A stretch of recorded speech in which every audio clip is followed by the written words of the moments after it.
Mga nawadan og trabaho sa Samal Island tungod sa pandemya, gihatagan og panginabuhian pinaagi sa bagong livelihood program sa Department of Labor and Employment. Ani report ni Jandy Esteban. Tungod sa epekto sa COVID-19 pandemic sa turismo sa Samal Island, daghan ang nawad-an og trabaho, labi na sa tourism sector. Aron matabangan ang mga apektadong empleyado, gilusad sa Dole Region 11 ang Project CARES, Concurring for Retrenched Employees in Service Sector.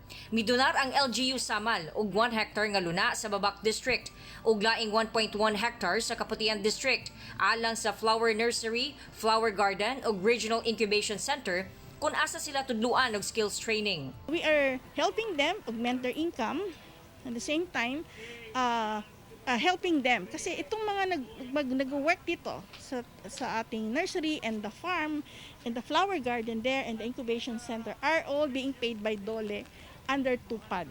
Dako ang matabang niini sa pagpalambo sa turismo sa isla. It's an added attraction that while guests can say lounge or relax in the resorts, pwede sila during the day, no? Pwedeng dagdag siya sa tour nila or a place to visit. Kauban si Mercol Menares sa kamera. Ako si Jandy Esteban para sa One Mindanao.